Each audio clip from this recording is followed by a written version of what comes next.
আমার এক ঘনিষ্ঠ বন্ধু সেদিন 50 বছর পূর্ণ করল। মৃদু হেসে আমি তাকে জিজ্ঞেস করলাম, এই বয়সে এসে জীবনের ভেতর কি কি বদল টের পাচ্ছিস রে?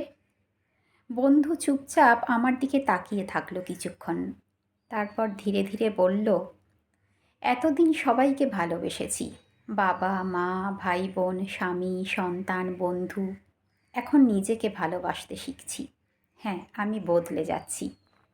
একসময়ে ভাবতাম আমার কাঁধেই বুঝি পুরো সংসারের ভার। এখন বুঝি আমি কোনো পৃথিবীর ধ্রুব তারা না, আমি মানুষ। আমিও ক্লান্ত হই, আমিও ভালোবাসা চাই।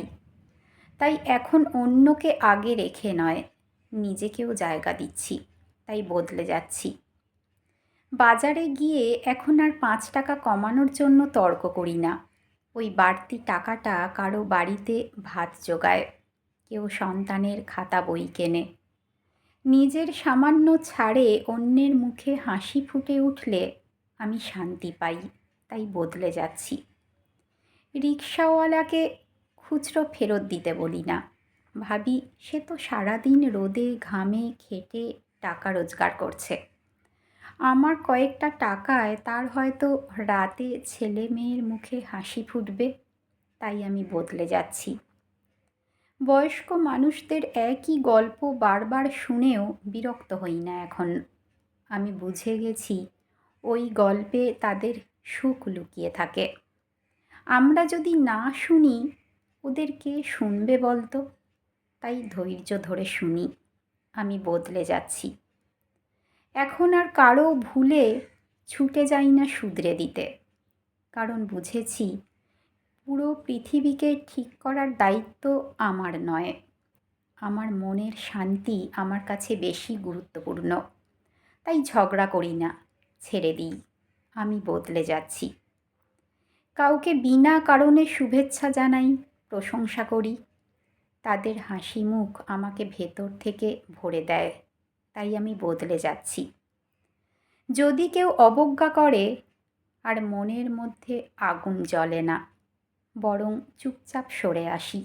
জানি তাদের চোখে আমার মূল্য কম, কিন্তু আমার চোখে আমি অমূল্য।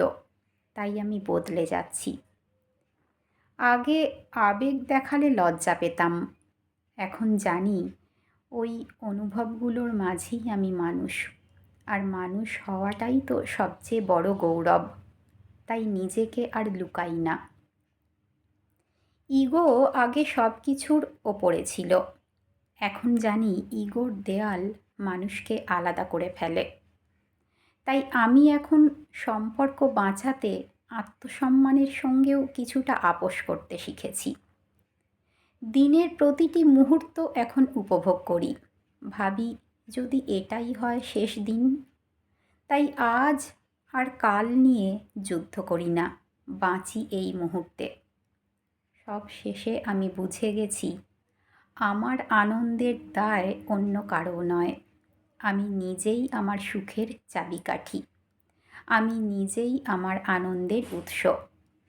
এই উপলব্ধি থেকে আমার মধ্যে যে পরিবর্তন এসেছে, তাই এখন আমার সত্যিকারের বড় হওয়া।